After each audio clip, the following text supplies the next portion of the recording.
I'm Brett Michael Phillips, and welcome to video 3 in our series on the 6 most important spiritual lessons I learned when I was at MIT.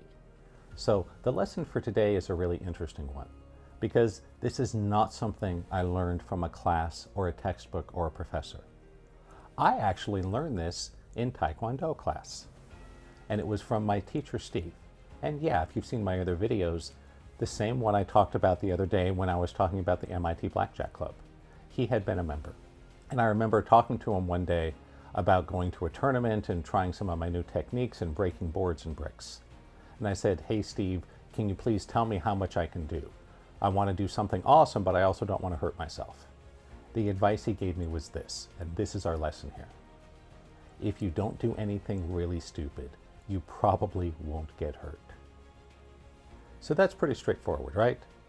Unfortunately, I didn't always listen. There were a few times when I was going to do crazy stuff in Taekwondo. There was one time I was going to take a flying leap over a hedge and try to roll out of it. There was one time I was going to try to break 2 bricks that I thought, hey, that's probably not a good idea, right? So it did save me some pain and injuries. But I did not embody the lesson. And this is truly what caused me to go bankrupt. It's what caused me to lose my 2 multi-million-dollar software companies in the 90s. And if you know my story, I've suffered $1 million or more losses twice in my life. Once with the software companies and then from an investment scam. How did it happen? Pretty simple. The reason we do incredibly stupid things is out of arrogance, out of blindness. And nearly always, it's because we think we know better. We think we're too good. We think we're too advanced. And so when I got bankrupted, the reason was simple. I got sucked into an investment scam. And honestly, I should have known better. What happened was I had a good friend of mine that I'd met through energy healing, and he was really into investments too. He was a mortgage broker, and he had found out about this investment group that a guy was running, and he got invited in, and he convinced me to put in all my money. He went and took a second mortgage on his house and drained all his investment accounts and bank account and put in the money, and convinced me to do the same. And I thought, hey, let me hire a private investigator. Let me research into this guy.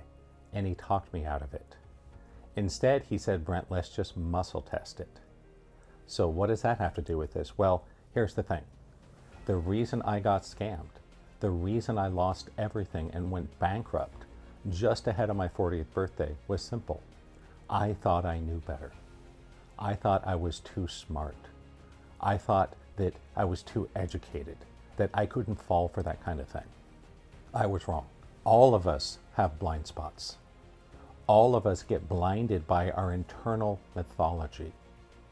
Our traumas, our blocks, our fears rise up and prevent us from seeing the truth. I had actually said to my friend, hey, let's hire a private investigator. He said, no, let's just do muscle testing. And I was like, oh yeah, that's brilliant. Why? Well, I was misusing it, but I didn't know it at the time. And here's what happened. I had learned through energy healing that you can do muscle testing to check beliefs in the subconscious. And it's really good for that. A lot of naturopaths and chiropractors and healers use it to pick supplements or foods. Why? The body tells the truth. So I figured, hey, we don't have to go do an investigation. We don't have to hire a private detective. Let's just do surrogate muscle testing. That's when you use your own body to surrogate for someone else's subconscious, and it actually works. Why? Because we're all one, but more on that later.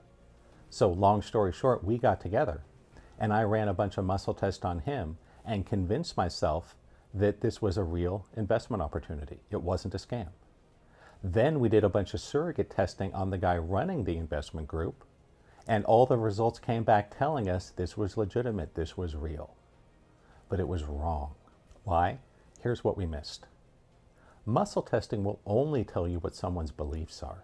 They're not an indicator of perfect truth. And so both my friend and the guy running the investment circle really believed in what they were doing. Neither of them believed that what they're doing was a scam. It was actually a Ponzi scheme. But that's the subtle point. I thought I knew better. I thought I was using this great metaphysical technique to give me an edge. But I was wrong. It was a Ponzi scheme. And here's a subtle point. If someone tells you something that's false, but they really believe it, it'll muscle test as true to them. That's what tripped me up. Now, don't worry about the details of muscle testing. I'm just using that as an example. What happened was I got blinded by my arrogance. I thought I knew better. And so I went and did something really stupid, and it ruined my life. There were similar reasons how I ended up losing both of the software companies I had founded back in the 90s. Both the website company and the game company. I had founded and built up two multi-million-dollar software companies on my talent with my blood, sweat, and tears. And I did stupid things, and they were both taken from me by my lifelong best friend. And I don't want this to happen to you. So of course you have to be really careful with who you trust. But more importantly, just understand that we all have huge blind spots, and it's all based on what's in your subconscious. All of us are subject to greed. All of us are subject to FOMO, which is known as the fear of missing out. So what do? Well, how do we avoid doing really stupid things? It's pretty simple. First, accept that we all have giant blind spots created by our own personal internal mythology. One of the things my late mentor would say frequently, so powerful, is this: when you are at the effect of a story or a mythology, it will be invisible to you. In other words, we all think we're being clever. We all think we're being logical. We all think we're doing the right thing in the right way, even when we're not. It's very similar to one of the great lessons I pulled from Neil Donald Walsh in the Conversations with God, where he says that everything everyone does at the moment they do it, they believe is the right thing. So just know that no matter how convinced you are of how right you are, of how clever you are, of how smart you are, we all have blind spots. So how do we account for that? Well, there's two really powerful ways. One is ask for help. Enroll other people. Ask your friends, ask your family, ask experts, hire consultants, hire coaches, hire healers. Why? They can see things that you don't. Why? They're looking at the situation through a different lens. They're not applying the same distorted beliefs and mythologies that you are. Not that they're necessarily better, they just have differently distorted beliefs and biases based on their internal personal mythology. When we do the movement feedback holography, one of the fascinating things that happens is, a lot of the time, it's easier to read the energy on the video than it is looking at someone live. And that seems crazy, right? There's a reason for that. A camera has no agenda. A camera simply captures the light that comes in. It doesn't judge it. It doesn't filter it. There's no bias or prejudice. It simply captures the light and then replays it later. So sometimes by getting feedback from others, especially if you put it on video, you can see what's really going on. And that's one of the foundations of the modality of the movement feedback holography I learned from my late mentor. That's part of the reason it's so powerful. It lets you see what's really going on. As one example, I remember through most of my childhood and my life as a young man, I had a lot of people tell me, "Hey Brent, you're a great guy in a lot of ways, but you're so arrogant. You're such an arrogant prick sometimes." And honestly, I didn't see it, not at all. I was confused. I did not see it at all. And then I did a slackline one day with my mentor, which is a program where you go down and walk on a tightrope and video record it. And we were watching the recording, and I saw it for the first time. I was like, oh my gosh.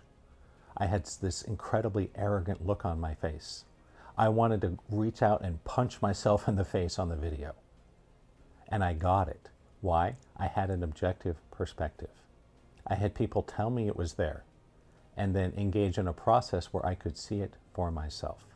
So that's a lot of the more advanced work we do with the movement feedback holography and the quantum field entrainment, is learning how to turn up the energy to see what's really going on in your life. And I think it's an amazing process. The second thing we can do to get past these stupid mistakes is to learn how to tap into your intuition. This is really important. But I'm going to pause here because I think this is really awesome, valuable stuff, and I know you don't want to miss out. So if you haven't done so already, please go and click like, please go and click subscribe. Would love to have you as part of my channel. We got lots more cool videos coming. All right, awesome. And as a little reward for subscribing and liking. Here's a really awesome picture of a dragon. All right, cool. So back to intuition. So here's how it is with life. None of us is smart enough or has enough knowledge to come up with a perfect algorithm for life. There is no flowchart or AI program that's always going to make the best decision for you in each circumstance. So we need to learn to tap into our intuition. And one of the reasons I made so many bad decisions as a young man, I pissed away $1 million plus, not once, not twice, but 3 times. Twice with my software companies and then once with this investment scam. Why did I do that? I was totally stuck in my head. I was not nearly as clever and smart as I thought I was, though. I did not have any ability to receive my intuitive guidance in the way that I really needed. So I was blinded by my own mythology. I was blinded by my own fears, my own traumas, my own biases, but I didn't think I was, right? That's the point. When you learn to tap into your intuition, it's like a double check on everything you do in your life. And here's the thing. Don't think that intuition is incompatible with rational thinking. It's not. One of the crazy things I've learned is that all the greatest scientists in our world, they weren't just really smart. They knew how to tap into their intuition.